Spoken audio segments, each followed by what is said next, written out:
नमस्कार दोस्तों, स्वागत है आपका अपना ही यूट्यूब चैनल टुडे एग्जाम पर। दोस्तों, एसएससी के विभिन्न एग्जाम जो 2024 में होंगे, जैसे एमटीएस होंगे, सीएचएसएल होंगे, सीजीएल होंगे, सीपीओ होंगे और भी मेनी मोर जो भी एग्जाम होते हैं एसएससी के अंदर, सभी एग्जाम के ऊपर मैं ट्रायल क्लास 1 आपको प्रोवाइड करा दिया था। ये क्लास नंबर 2 है जो ट्रायल पर्पज़ से ही लाया गया है।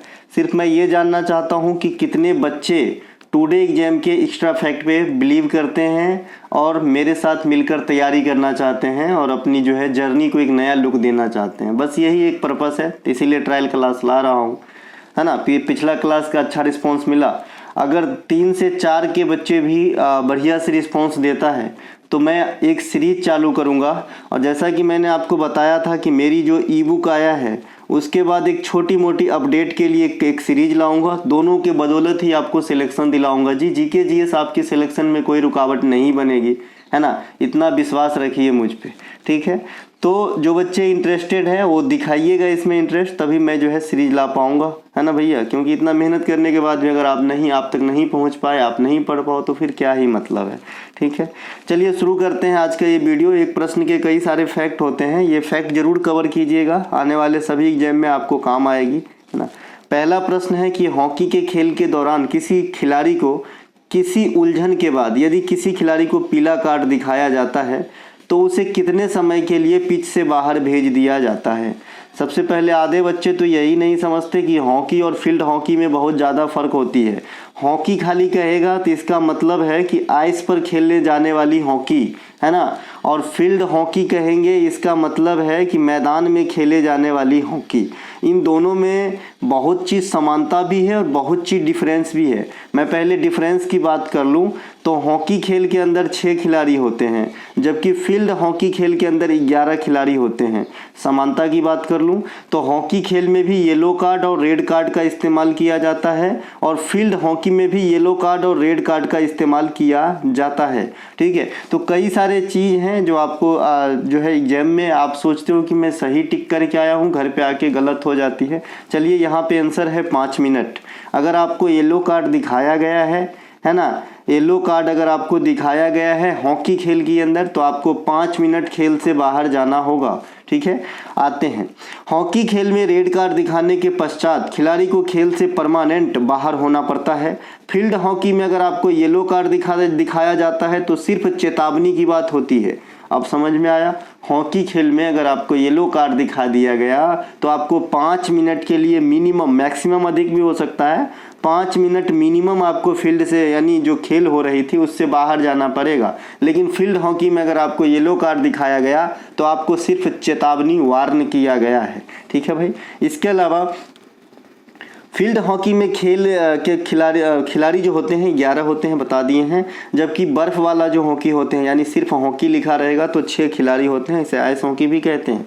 इस खेल की शुरुआत इजिप्ट में हुई थी। इजिप्ट मतलब मिस्र भैया, है ना। किस हॉकी की बात हो रही है? जो नॉर्मल हॉकी है, यानी बर्फ़ वाला हॉकी है ना, उसकी जो शुरुआत है इजिप्ट में हुआ था। यह खेल 60 मिनट की होती है। अब हम फील्ड हॉकी की बात कर रहे हैं कि ये 60 मिनट की होती है फील्ड हॉकी, ठीक है। यह 4 क्वार्टर में खेले जाते हैं, 4 क्वार्टर में 15-15 मिनट के 4 क्वार्टर में खेले जाते हैं।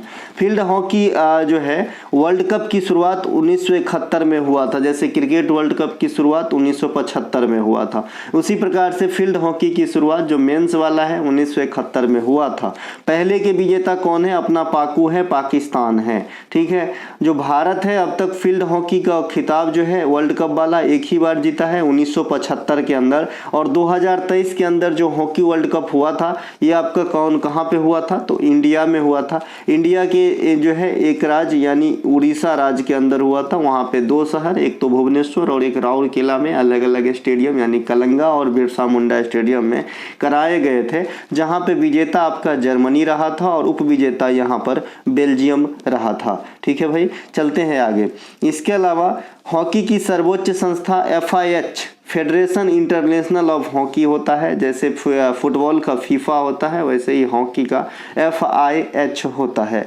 क्रिकेट की तरह हॉकी में भी फ्री हिट दिया जाता है। अब क्रिकेट में आप सभी को पता होगा कि फ्री हिट कब दिया जाता है, जब कोई भी गेंदबाज है ना, जब नो बॉल एक फेंक देता है तो नो बॉल की अगली बॉल, उस बॉल को भरपाई करने के लिए उसे फ्री हिट कहा जाता है। फ्री हिट कहने का मतलब है कि बल्लेबाज कैच आउट नहीं हो सकता, है ना, सिर्फ जो है कैच आउट तो नहीं होगा, रन आउट होते हैं ऐसे केस में जब फ्री हिट वाली रन लेते हैं तो, ठीक है भैया।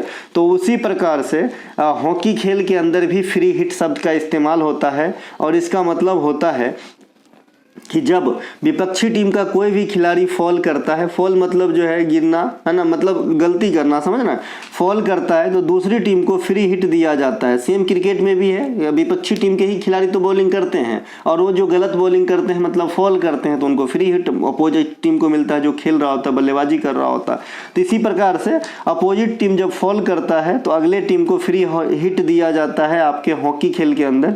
इसमें क्या होता है कि जैसे आप देखते हो कि हॉकी खेल में क्या होता है, गेंद के लिए सब दौड़ते रहते हैं और गेंद मोशन में रहता है हमेशा, है ना, लेकिन जब फ्री हिट मिलता है ना तो गेंद स्टैटिक्स फॉर्म में रहेंगे, रुका हुआ रहेगा, स्थिर रहेगी। और दूसरी शर्त क्या है कि यदि गेंद है ना तो अपोजिट टीम इससे कम से कम 5 मीटर की दूरी पे खड़े रहेंगे, तो जो मतलब फ्री हिट जैसा स्थिति बन जाता है, काफी इजी हो जाता है, ठीक है भैया। इसी प्रकार से आप समझ गए, जैसे क्रिकेट में फ्री हिट अपोजिट टीम को जो है फायदा दिलाता है कि भाई कैच आउट नहीं होगा, इसमें भी फायदा दिलाता है कि आपको जो है मोशन के जगह बॉल स्थिर रखा जाएगा और बॉल से भी आपको 5 मीटर दूर खड़ा होना होगा।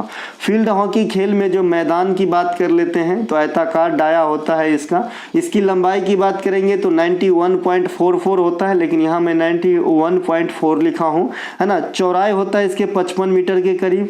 दोनों गोल पोस्ट आपस में कैसे होते हैं, सेमी सर्कल के आकार में होते हैं। जिसके व्यास की बात करेंगे तो 14.63 मीटर होता है। इसकी इमेज दिखाऊंगा, समझ में आ जाएगा।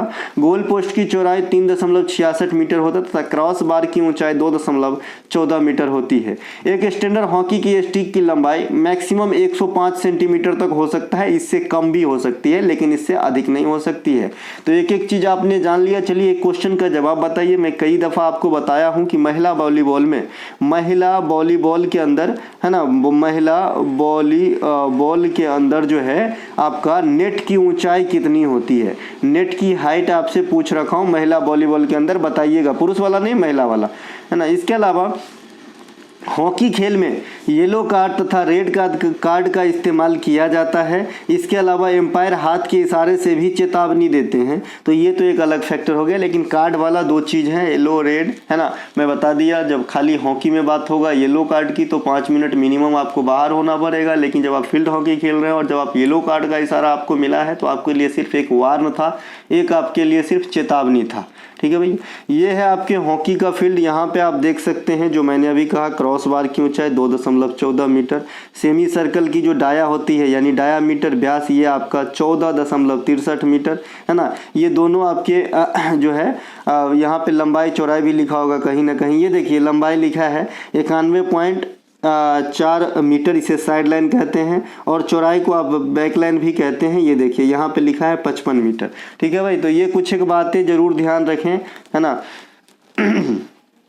भारत के जनगणना 2011 के अनुसार भारत में कुल कितने, है ना, जैन समुदाय का प्रतिशत कितना था। देखिए जैन समुदाय, बौद्ध समुदाय, ये जो भी है जो कम तादाद में हैं उनके डायरेक्ट प्रतिशत ही पूछ लिया जाता है। आज तक कभी एग्जाम में हिंदू की प्रतिशत बिरले ही पूछेगा, क्योंकि सब जानते हैं कि ये दोनों तो लोग देख लेंगे, हिंदू और इस्लाम, इन दोनों जो धर्म है यहाँ के जो परसेंटेज है वो जनरली बच्चे याद कर लेंगे, लेकिन छोटे छोटे नहीं करते हैं, फिर भी आपको करके रखना है। तो 0.4% जो है जैन समुदाय के लोग मतलब काउंट किए गए थे। जैन धर्म के प्रथम तीर्थंकर कौन थे, भगवान ऋषभदेव, और अंतिम तीर्थंकर या 24वें तीर्थंकर कौन हुए, तो भगवान महावीर, ध्यान रखेंगे, ठीक है। 2011 की कुल जनसंख्या है ना 121.09 करोड़ था। देखिए मैंने भी बताया है कि अभी तो हालांकि अपनी ऑफिशियल डाटा रिलीज नहीं हुई, लेकिन यूएनए की एक रिपोर्ट के अनुसार कि भारत की जो अब जनसंख्या का तादाद है 142 सीआर से भी अधिक हो गया है, जो दुनिया में इस समय सबसे अधिक जनसंख्या वाला देश है। ठीक है, लेकिन अगर आपको यूएनए की रिपोर्ट के अनुसार पूछता है या फिर किसी सोर्स के अनुसार पूछता है तभी आंसर देना है। अगर आपको जनगणना 2011 के अनुसार आज भी जनसंख्या पूछता है कितना है तो 121 करोड़ ही देना है। जैसे एग्जामिनर चलेगा वैसे ही आपको भी चलना है। अपने मन से ज़्यादा होशियार हो जाएंगे तो दिक्कत हो जाएगा, है ना। 96.63 करोड़ ये आपका मुस्लिम आबादी थे, सॉरी हिंदू आबादी, ये आपका 79.8% होता है परसेंटेज के हिसाब से। इस्लाम धर्म में 14.2%, ईसाई धर्म में 2.3%, सिख धर्म में 1.7%, बौद्ध धर्म में 0.7% और जैन धर्म में 0.4%। देखिए यहाँ से कई प्रकार से क्वेश्चन बनते हैं। जैसे आपसे पूछता है कि जनगणना 2011 के अनुसार निम्नलिखित में से 3 अल्पसंख्यक समुदाय अवरोही क्रम में कौन सा है। तो भाई आपको अवरोही आरोही तो जानते ही हैं, आरोही मतलब बढ़ता हुआ क्रम, है ना इंक्रीजिंग ऑर्डर, और आपका जो है अवरोही मतलब घटता हुआ क्रम, डिसेंडिंग ऑर्डर या घटता हुआ क्रम। ठीक है, तो इसमें आपको याद रहेगा तबे ना मार पाओगे। तो एक बार फिर से मेरे साथ बोलेंगे, हिंदू होते हैं पहले, फिर इस्लाम धर्म के लोग होते हैं, फिर होते हैं जी आपके, है ना 3 नंबर पे ईसाई धर्म के लोग, 4 नंबर पे सिख धर्म के लोग, और 5 नंबर पे बौद्ध, और 6 नंबर पे जैन धर्म के लोग, और कुछ ऐसे भी पर्सन काउंट किए गए जो कोई भी धर्म को फॉलो नहीं करता था। तो आप इस प्रकार से याद रख सकते हैं, जरूरी नहीं है कि परसेंटेज याद रखना। अगर आप अवरोही आरोही क्रम में अगर आपने क्रम भी याद रख लिया कि इससे कम कौन है, इससे कम कौन है, तो भी आपका काम बन जाएगा। ठीक है, इसके अलावा 2011 के दशक में जनसंख्या वृद्धि 17.64%। कई सारे ऑफिशियल जो वेबसाइट है वहाँ पे आपका 17.7% भी लिखा रहता है, लेकिन जो ओरिजिनल है एक्यूरेट है ये 17.64% ही मारना है आपको एग्जाम में, अगर इस प्रकार के फॉर्म में दिया गया है ऑप्शन तो, है ना। इसके अलावा जो जनसंख्या वृद्धि है ये आपका हिंदू में रहा 16.8%, मुस्लिम में रहा 24.6%, ईसाई में 15.5%, सिख में 8.4%, बौद्ध में 6.1 और जैन में 5.4% रहा था। ठीक है भाई, जैसे कि आप देखें अभी अल्पसंख्यक में सबसे कम जैन समुदाय के लोग निवास करते थे, वैसे ही इनके वृद्धि दर भी सबसे कम है परसेंटेज में, ये भी आप देख लेंगे। ठीक है, इनके अलावा थोड़ी सी यहाँ पे मैं आपको जानकारी देना चाहूँगा। देखिए दोस्तों, जैसा कि मैंने वीडियो के शुरुआत में ही कहा है कि आपकी एसएससी की जो जीके जीएस की प्रॉब्लम है, मैं 2 चीज़ों से आपको समाप्त करवाऊँगा, है ना। ये तो समाप्त ई बुक से भी हो जाए, आपको कोई ज़रूरत नहीं पड़ेगा आगे के किसी भी चीज़ की, लेकिन अपडेट रखने के लिए, अपने आप को लिंक करने के लिए हमेशा मैं लिंकिंग प्रोसेस से पढ़ाता हूँ, इसीलिए जो सीरीज़ नया लाऊंगा वो भी वीडियो आपको देखना कम से कम ज़रूरी है। ठीक है, तो ये ई बुक है, जो बच्चे नहीं लिए हैं अभी मैं रिक्वेस्ट कर रहा हूँ, एग्ज़ाम के बाद आप मुझे बधाई दोगे, यही आशा रखता हूँ, और आज तक यही होते आया है। बहुत सारे बच्चे एग्जाम के बाद यही कमेंट करते हैं कि पहले आपकी चैनल मुझे क्यों नहीं मिली, पहले आपकी जो मटेरियल है मुझे क्यों नहीं मिली। तो अभी जब मैं बोल रहा हूँ तो कम समझ में आ रहे होंगे, बाद में यही बात जो है अब मैं नहीं कहूँगा। ठीक है भैया, एक रेलवे की भी क्लास हमने चला रखा है 49 रुपये के अंदर, जो भी बच्चे को रेलवे का एग्जाम देना है। आशा करेंगे कि रेलवे के लिए स्टैटिक्स फॉर्म जो है आप अन्य वीडियो से मेरे अन्य वीडियो से आप ले सकते हैं। रेलवे की क्लास में हम ज़्यादातर साइंस की बात करते हैं, तो आप रेलवे का क्लास भी ले सकते हैं, लिंक डिस्क्रिप्शन में दिया गया है, जैसा आपको लगे आप ले सकते हैं। ठीक है, कोई ज़रूरी नहीं है जी, मैं सिर्फ सेवा कर रहा हूँ आपका। ये मत कभी ये मन में लाइएगा कि हम जो है बिजनेस कर रहे हैं। अगर मुझे बिजनेस करना होता तो मैं एक एप्लीकेशन बना के क्लास ही पेड बेच देता, और अगर 200 रुपया भी रख देता तो बहुत पैसे हो जाते हैं जी।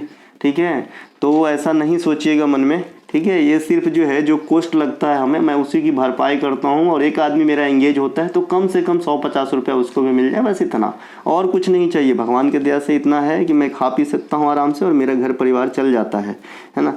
मुख्यमंत्री वायुश्री 2024 किस राज्य सरकार की पहल है, ये एक ऐसा क्वेश्चन है। ये महाराष्ट्र की है। कहाँ की है भाई? महाराष्ट्र में अभी चला है मुख्यमंत्री वायुश्री 2024, है ना। महाराष्ट्र से एक क्वेश्चन अभी काफ़ी धूम मचा रहा है कि महाराष्ट्र सरकार का उद्योग रत्न पुरस्कार, उद्योग रत्न अवार्ड जो है ये पहला ही है, महाराष्ट्र सरकार के द्वारा स्टार्ट करा गया है। तो ये किसे दिया गया है? तो ये माननीय श्रीमान जी रतन टाटा साहब को दिया गया है। इसे ज़रूर ध्यान रखेंगे, है ना। इनके अलावा महाराष्ट्र सरकार की अन्य योजनाओं में आएंगे आप तो माझी कन्या भाग्यश्री योजना। अब माझी आप समझ रहे हो ना, माझी का मतलब होता है मेरा, है ना, माझा महाराष्ट्र, माझा, है ना। तो भैया ये मराठी भाषा का शब्द है, तो आप ऐसे ही पकड़ लोगे कि ये महाराष्ट्र के मतलब योजना होंगे।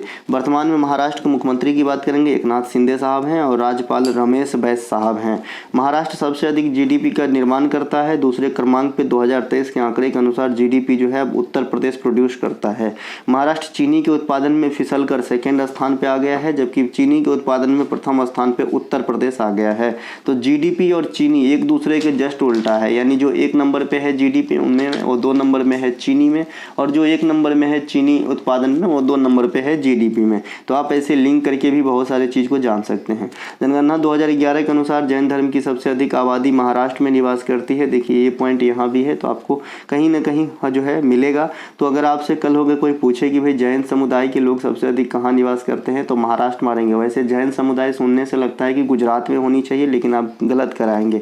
भारत में सबसे पहले रेलवे की शुरुआत 1853 में लॉर्ड डलहौजी के समय हुआ था, है ना। और ये गाड़ी मुंबई से ठाणे के बीच चली थी और इसकी जो यात्रा थी वो 34 किलोमीटर की यात्रा भय रहे हैं। तो भैया ये सब ध्यान रखेंगे, है ना। आ जाता है क्वेश्चन, मध्य और पश्चिमी भारत में मनाया जाने वाला प्रमुख त्योहार गणगौर किस देवी देवता को समर्पित है।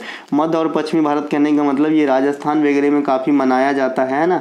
तो यहाँ पे गणगौर फेस्टिवल जो होता है ये किस देवी देवता को समर्पित है, ये आपसे पूछा जा रहा है ना डेटी। तो ये आपका भैया देवी देवता है माता पार्वती। माता पार्वती को समर्पित है गणगौर फेस्टिवल। देखिए गणगौर फेस्टिवल कोई एक दिन का फेस्टिवल नहीं है, ये 18 दिनों का फेस्टिवल है ना। कितने दिनों का? 18 दिनों का फेस्टिवल है। जनरली गणगौर भी अलग अलग होते हैं, जैसे गुलाबी गणगौर किसी विशेष रीजन में ही मनाया जाता है। ये सब बात हम यहाँ पे करेंगे। तो यहाँ पे जो है गणगौर ये देवी पार्वती को समर्पित है। गणगौर राजस्थान में मनाए जाने वाले प्रमुख त्यौहार है। त्यौहार हिंदू कैलेंडर के अनुसार चैत मास में मनाया जाता है। यह 18 दिनों तक चलती है ना। इसके अलावा इसमें मूर्ति के साथ भी मनाया जाता है गणगौर, और बिना मूर्ति के भी मनाए जाते हैं। तो इसके लिए कोई फिक्स शब्द नहीं हुआ, ठीक है। इसीलिए यह मूर्ति वाला भी है और बिना मूर्ति वाला भी है, ईसर, है ना। इनके अलावा गुलाबी गणगौर का त्यौहार जो है ये नाथ द्वारा में मनाया जाता है। कहाँ पे? नाथ द्वारा में गुलाबी गणगौर का त्यौहार। खाली गणगौर करेगा तो पूरे राजस्थान को रिलेट करेगा, ठीक है। राजस्थान की प्रमुख नृत्य घूमर है। घूमर सबसे पहले भील समुदाय के महिलाओं के द्वारा स्टार्ट किया गया था। अभी जो है हाल फिलहाल जो घूमर नृत्य है वो राजस्थान में लगभग सब करते हैं, लेकिन जो स्टार्टिंग पीरियड में आई थी तो ये भील समुदाय के महिलाओं के द्वारा, सिर्फ महिलाएँ ही भाग लेते हैं घूमर नृत्य में, ये भी ध्यान रखेंगे।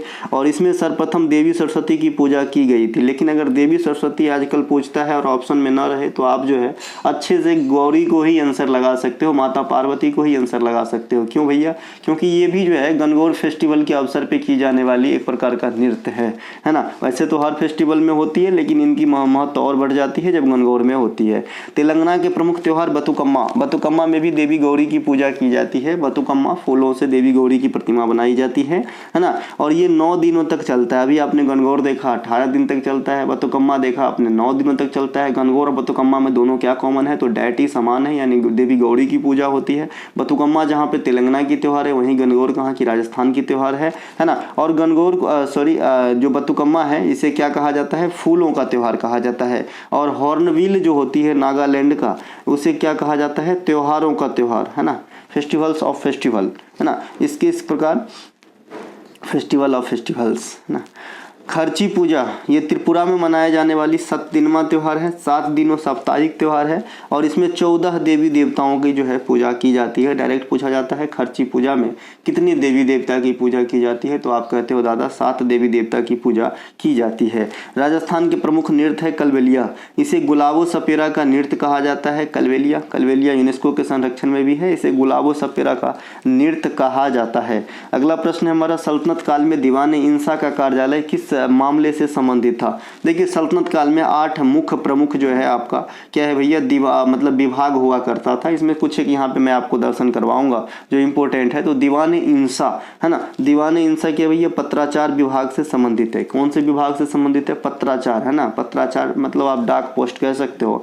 इसके अलावा दिल्ली सल्तनत के अन्य प्रमुख विभाग जैसे दीवान बिजारत, बिजारत जो था ना ये वित्त विभाग से संबंधित है। फिनेंशियल जो है इंस्टीट्यूट हुआ करता था आपका दीवान विजारत। इसके अलावा दीवाने कोही, कोही कोही कृषि वाला, दीवाने कोही कृषि वाला मोहम्मद बिन तुगलक का द्वारा बसाया गया ये चीज़ है ना। इसके अलावा दीवाने कजा न्याय विभाग से संबंधित है, इन्हें भी ध्यान रखेंगे। दीवाने अर्ज सैन्य विभाग से संबंधित है, ठीक है भैया। अब यहाँ पे कोही को मुझे कही बुला गया था तो मैं एक चीज़ याद आ गई। कल एक बच्चे कमेंट कर रहे थे कि सर बंगाली में अवेलेबल करा दीजिए ई बुक। देखिए बंगाली का मुझे ABCD भी नहीं आता है, मैं क्या लिखूँगा मुझे कुछ समझ में नहीं आता, तो बंगाली में तो पॉसिबल नहीं है ना। हाँ अंग्रेजी में पॉसिबल ज़रूर है, मैं अंग्रेजी में आपको प्रोवाइड कराऊंगा 24 या 25 तारीख को, यही 24-25 भाई, ज़्यादा दूर नहीं, यानी 24-25 अप्रैल को आपको अंग्रेजी में मिल जाएगी ई बुक, हूबहू अंग्रेजी में मिल जाएगी। तो जो बच्चे इंग्लिश में लेना चाहते हैं वो नामांकन करा सकते हैं, आपको ग्रुप में ऐड कर दिया जाएगा। 24-25 को आपको जिस प्रकार से पहले वाले PDF सैकड़ों बच्चों ने प्राप्त किया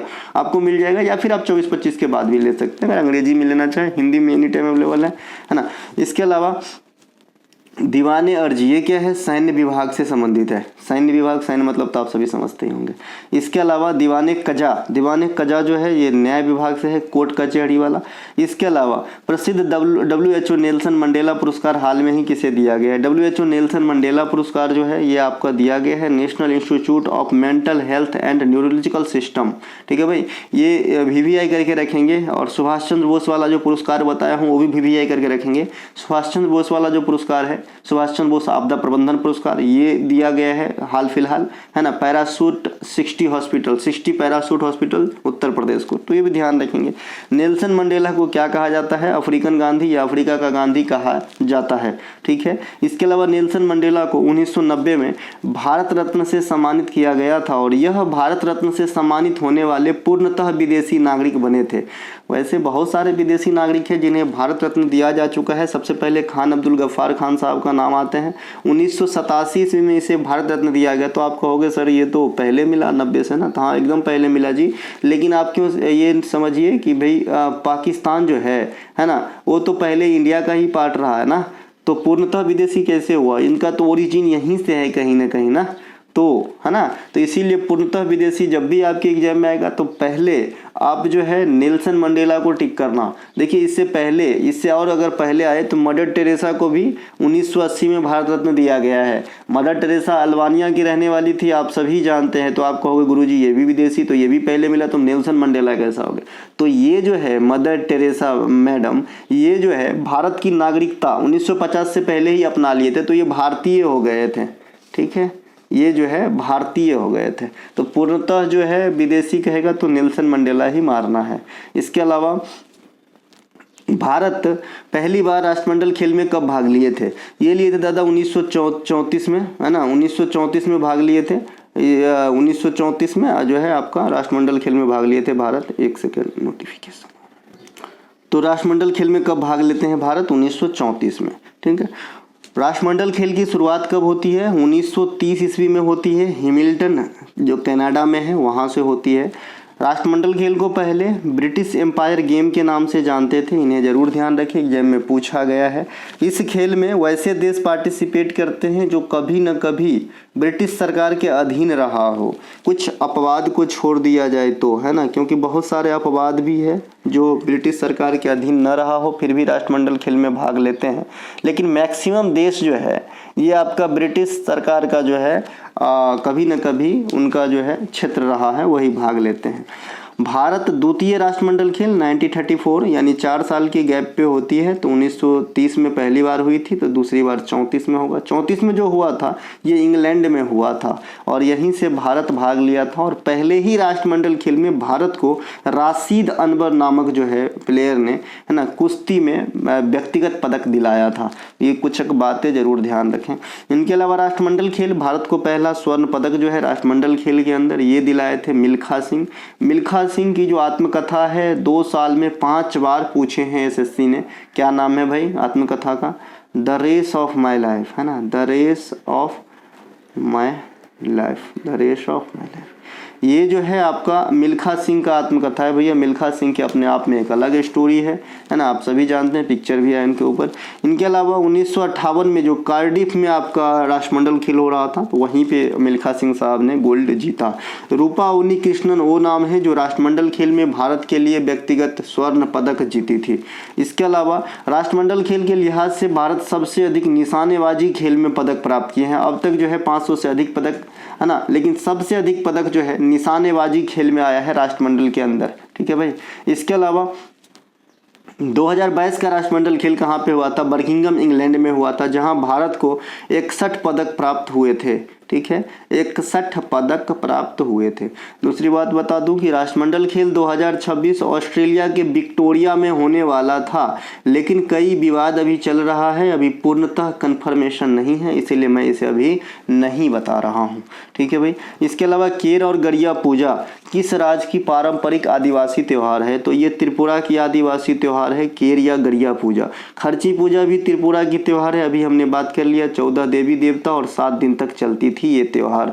सरहुल भगता पर्व टूसू, ये झारखंड में मनाए जाने वाली आदिवासी फेस्टिवल है। वैसे बता दूं, अगर टूसू त्योहार आपसे पूछता है और झारखंड ऑप्शन में नहीं है, तो आप फर्स्ट प्रायोरिटी पे उड़ीसा को भी रख सकते हो, सेकेंड प्रायोरिटी पे पश्चिम बंगाल भी रख सकते हो। मान लीजिए झारखंड, ओडिशा और पश्चिम बंगाल ये तीनों ऑप्शन में है, तब किसे सेलेक्ट करें सर? तो फिर उस समय जो है आपको झारखंड को सेलेक्ट करना होगा। अगर झारखंड कट गया तो पश्चिम बंगाल और उड़ीसा में किससे ज़्यादा प्रायोरिटी देंगे? तो उड़ीसा को देंगे, उसके बाद पश्चिम बंगाल को देंगे। कुछ एक बातें घर से ही तैयारी कर लेने से ज़्यादा बेहतर है। मैं बार बार कहते आया हूँ, जो बच्चे CGL की तैयारी करते हैं और वो चाहते हैं कि जो एडवांस मैथ की पोर्शन है वो मैं घर पे बिना मेहनत किए मैं वहाँ पे विदिन टाइम बना लूँगा, ये पॉसिबल नहीं है। फिर कोई बिरले ही मैंड होगा जो इस प्रकार का कर पाएगा। इसीलिए मैं भी एग्जाम दिया हूँ, मैं भी कई बार देखा हूँ ये सब चीज़। अगर आप घर पे नहीं मैथ की रिवीजन करते हैं तो वहाँ पे आप नहीं कर पाओगे, ये गारंटी है। टाइम के अंदर नहीं कर पाओगे, बना लोगे, आप बहुत तेज हो, ज्ञानी हो, महापुरुष हो, लेकिन टाइम के अंदर नहीं हो पाएगा। तो घर पे जो है पर्दे के पीछे की मेहनत बहुत काम आती है जी, तो यही तो करवा रहा हूँ आपको। ठीक है। इसके अलावा गुरु विपिन सिंह जो मणिपुरी नृत्य के प्रमुख गुरु रहे हैं, उन्हें भारत सरकार की तरफ से संगीत नाटक अकादमी पुरस्कार कब दिया गया था? देखिए, जो भी सिंह सरनेम है, मैंने जब में बता दिया था कि भाई मणिपुरी नृत्य को 99.9 जो है आपको रिलेट करता है सिंह सरनेम, है ना। तो गुरु विपिन सिंह, इसमें भी सिंह सरनेम है, ये भी मणिपुरी नृत्य के होंगे। तो इन्हें जो है भारत सरकार से संगीत नाटक अकादमी 1966 में दिया था। एक बात और मुझे याद आ गया है, जो ई बुक है वहाँ पे जो मैं पुरस्कार वाला सेक्शन रखा हूँ ना, तो जो संगीत नाटक अकादमी वाला सेक्शन है वहाँ पे कई जगह आप देखोगे कि भाई 1966 है ना, और फिर यहाँ पे छोटा सा F लिखा है। इस F का मतलब होता है दादा फेलोशिप, है ना, फेलोशिप। क्योंकि संगीत नाटक अकादमी पुरस्कार में एक तो सीधा सीधा पुरस्कार दिया जाता है और एक फेलोशिप अवार्ड दिया जाता है। ठीक है भाई, 2 प्रकार के होते हैं। ये भी मैं बता दिया था कि दोनों में कितने कितने रकम दी जाती है, क्योंकि आपको याद होगा CHSL एग्जाम 2022 संगीत नाटक फेलोशिप अवार्ड में, है ना, कितने रकम दी जाती है, ये भी पूछा गया था। इसके अलावा मणिपुरी नृत्य भगवान राधा कृष्ण के प्रेम प्रसंग पे आधारित है। इसके 2 प्रमुख पार्ट होते हैं, जगोई और चोलम। जगोई और चोलम किससे जुड़ा हुआ है? तो आप कहोगे मणिपुरी से जुड़ा हुआ है ना। उसी प्रकार से आपसे पूछता है भामाकल्पम। भामाकल्पम जो नाट्य है ये किससे जुड़ा हुआ है? तो आप कहते हो कुचिपुड़ी से जुड़ा हुआ है भामाकल्पम नाट्य, है ना। आपको कहता है कि भाई सादिर किसे कहा जाता है? तो आप कहते हो सादिर अट्टम जो है आपका भरतनाट्यम को ही कहा जाता है। आपको पूछा जाता है भाई जादूगरनी का नृत्य किसे कहा जाता है? आप कहते हो भाई मोहिनी अट्टम को कहा जाता है। आपको पूछता है भैया कि लास्य और तांडव, लास्य और तांडव वाला शास्त्रीय नृत्य कौन सा है? तो लास्य और तांडव वाला शास्त्रीय नृत्य भी मणिपुरी नृत्य ही है। एक एक बात को गांठ की तरह बांधेंगे, काम आएगा आपको मेरी ये सभी जो है ना बातें, है ना, ध्यान रखेंगे। तो ये जो है यहाँ पे मैं लिख भी दिया हूँ, लास्य और तांडव दोनों का समावेशन देखने वाला नृत्य जो है मणिपुरी है, तो ध्यान रहे। इसके अलावा मणिपुरी मणिपुर का नृत्य है, यहाँ पर ऐसा वाला ना होना चाहिए। गुरु विपिन सिंह, देवयानी चलिहा, दर्शना, नैना, सुवर्णा ये झावेरी बहनें हैं। रंजना ये सभी के सभी झावेरी बहनें हैं। अमला शंकर, अमली सिंह, नल कुमार सिंह, सविता मेहता, कलावती देवी, चारू माथुर, गोपाल सिंह, सुनरिक सिंह, बिंबावती देवी, इमूवी देवी, गुरु इमूवी सिंह, है ना। इस प्रकार से जो भी है आपका कहाँ पे आ जाएगा, मणिपुरी नृत्य के अंदर आ जाएगा। दो जरूर टाइटल याद रखें, एक झावेरी बहन और एक सिंह सरनेम, ठीक है। सिंहजीत सिंह भी एक नाम है भैया, वो भी मणिपुरी से ही संबंधित है ना। तो ध्यान रखें, गुरु विपिन सिंह का भी नाम इसमें ऐड हो सकता है। इसके अलावा हिंडन तथा जोक नदी निम्नलिखित में से किन दो नदियों की सहायक नदी है। देखिए हिंडन अपने आप में यमुना की है और जोक और तेल ये सब नदी जो है महानदी की सहायक नदी है। तो यमुना और महानदी आंसर हो गया। हिंडन नदी, टोंस नदी ये सब यमुना की सहायक नदी है और यमुना अपने आप में गंगा की सबसे बड़ी सहायक नदी है। यमुना का उद्गम यमुनोत्री से होता है, वहीं पे गंगा का उद्गम कहाँ से होता है, गंगोत्री से होता है, ठीक है। इसके अलावा महानदी का उद्गम छत्तीसगढ़ के रायपुर के समीप सिहावा नामक स्थान से होता है। ये पेनिनसुलर इंडिया की थर्ड लार्जेस्ट नदी है, किसके बाद, गोदावरी और कृष्णा के बाद। गोदावरी कहाँ से निकलेगा, नासिक के समीप त्र्यंबकेश्वर के पास से निकलेगा और कृष्णा कहाँ से निकलेगा, महाबलेश्वर से निकलेगा। महाबलेश्वर और त्र्यंबकेश्वर ये दोनों स्थान कहाँ पे मिलेंगे आपको, महाराष्ट्र के अंदर मिलेंगे, ठीक है। इसके प्रमुख सहायक नदी की बात करेंगे तो जोंक, तेल, हंसदेव। अगर आपसे कल होके कोई पूछ ले भाई महानदी की सबसे बड़ी सहायक नदी कौन सी है, तो बताइएगा हंसदेव है, क्योंकि पास्ट में आपसे क्वेश्चन पूछा गया है कि भाई सिंधु नदी की सबसे बड़ी सहायक नदी कौन सी होती है ना, ये भी मैंने बताया है। इसके अलावा इसी नदी पर भारत की सबसे लंबी बांध परियोजना जो हीराकुंड है, बांध वाला 3 क्वेश्चन पूछते हैं। अगर बड़ा छोटा तो की बात करें तो सबसे बड़ा पूछा जाता है तो सबसे लंबा पूछा जाता है तो हीराकुंड, सबसे ऊंचा पूछा जाता है तो टिहरी उत्तराखंड, भागीरथी भिलंगना, सबसे ऊंची जो है ग्रेविटेशनल वाला यानी गुरुत्वाकर्षण वाला पूछा जाता है तो आप जो है सतलज नदी पे मारते हो, ठीक है भैया। तो ये कुछ जरूर ध्यान रखें, है ना। महानदी बंगाल की खाड़ी में गिरती है, ये आप सभी जानते हो, बंगाल की खाड़ी में गिरने वाली नदी है। इसके अलावा 2024 में होने वाली ग्रीष्मकालीन ओलंपिक के लिए भारत का मसाल का नेतृत्व किससे सौंपा गया है। तो 2024 में जो ओलंपिक अभी होंगे ग्रीष्मकालीन वाली, तो इसमें मसाल का नेतृत्व जो है ना, पहले व्यक्तिगत स्वर्ण पदक विजेता ओलंपिक में दिलाने वाले भारत को अभिनव बिंद्रा को चुना गया है। ओलंपिक मसाल की शुरुआत 1928 यानी 8वीं ओलंपिक जो कहाँ पे हुआ था, एम्स्टर्डम में, और यहीं पे भारत को पहला गोल्ड मिला था 1928 में ही हॉकी खेल के अंदर। इसके कैप्टन का नाम क्या है, जरा स्मरण कीजिएगा और हो सके तो कमेंट कीजिएगा, ठीक है भाई। अभिनव बिंद्रा 2008 बीजिंग ओलंपिक में भारत के लिए व्यक्तिगत स्वर्ण पदक जीतने वाले प्रथम खिलाड़ी बने थे शूटिंग खेल में, तो ये बात आपको ध्यान रखना है। ओलंपिक 2028 कहाँ पे होंगे, लॉस एंजलस में होंगे, है ना। ग्रीष्मकालीन ओलंपिक 2026 यहाँ पे ग्रीष्मकालीन की जगह शीतकालीन कर लेना, है ना, शीतकालीन कर लेना बच्चा, है ना, शीतकालीन, ये शीतकालीन होगा 2026 में। कैसा है कि अगर मैं यहाँ पे आप नहीं भी लिखूँ तो भी आपको समझ होनी चाहिए कि यहाँ शीतकालीन होगी। कैसे, क्योंकि ओलंपिक चाहे ग्रीष्मकालीन हो चाहे शीतकालीन हो, कितने वर्षों पे होते हैं, 4 वर्षों पे। तो 2024 में जो ओलंपिक हो रही है, माने अगला ओलंपिक अब तो 2028 में ही ना होगी, है ना। तो 2026 वाला कहाँ से, ये तो मैच ही नहीं कर रहा है। इसका मतलब कोई पिछला ओलंपिक 2022 में हुआ होगा, और 2022 में कौन सा शीतकालीन हुआ था, चीन के अंदर, जहाँ पे मोहम्मद आरिफ भाग लिए थे, भारत की तरफ से एक लौता खिलाड़ी, ठीक है। तो इस प्रकार से यहाँ पे जो है शीतकालीन कर लेना है। इसके अलावा भारतीय संविधान में मार्शल लॉ की अवधारणा जो मौलिक अधिकार पे प्रतिबंध आरोपित करती है, किस देश के संविधान से लिया गया है, ये ब्रिटेन के संविधान से लिया गया है, ब्रिटिश संविधान से जो है प्रेरित है मार्शल लॉ वाली बात। इसके अलावा ब्रिटेन से अन्य तत्व जो भारतीय संविधान में समावेशित किए गए हैं, जैसे एकल नागरिकता सबसे पॉपुलर चीज है, विधि का शासन, संसदीय शासन प्रणाली, द्विसदनीय व्यवस्था कहने का मतलब जो आप देख रहे हैं राज्यसभा लोकसभा। इसके अलावा विधि निर्माण प्रक्रिया, संसदीय विशेषाधिकार, जो आप हाउस ऑफ कॉमन्स की बात करते हैं वहीं से हमारे लोकसभा का नाम पड़ा है निम्न सदन, है ना, क्योंकि कॉमन का मतलब होता है आम आदमी, है ना, और हाउस ऑफ जो है लॉर्ड, मैंने बड़े लोग बैठते थे वो राज्यसभा आज है हमारे यहाँ, और जो वहाँ इंग्लैंड में छोटे लोग बैठते थे हाउस ऑफ कॉमन्स में, उसी के नाम पे जो है लोकसभा का नाम हम कह देते हैं कि भाई ये संसद के लोअर है ना सदन है ना। इसके अलावा कनाडा के संविधान से लिए गए प्रमुख तत्वों में है ना संघीय व्यवस्था, राज्यपाल की नियुक्ति कौन करेगा, केंद्र सरकार करेगा, और केंद्र में केंद्र का प्रमुख कौन करेगा, राष्ट्रपति करते हैं। अवशिष्ट शक्तियों का केंद्र जो है, अवशिष्ट शक्तियां जो है वो केंद्र में निहित होते हैं। अवशिष्ट शक्ति का फार्मूला भी आपके एग्जाम में कथन के रूप में पूछता है। मैंने कई बार बता चुका है कि भाई भारतीय संविधान में 3 जो है सूची है, संघ सूची, राज्य सूची और समवर्ती सूची। ठीक है, तो इन सूचियों में जो भी तथ्य को अब तक शामिल नहीं किया गया है उसे हम डायरेक्ट अवशिष्ट शक्ति करार देते हैं, और उस पर कानून बनाने का अधिकार एकलौता केंद्र के पास सुरक्षित है, और ये व्यवस्था जो है कनाडा के संविधान से लिया गया है। ठीक है भाई। इसके अलावा उच्चतम न्यायालय का परामर्श, निर्णय, ये सभी के सभी कनाडा के संविधान से ही प्रेरित है।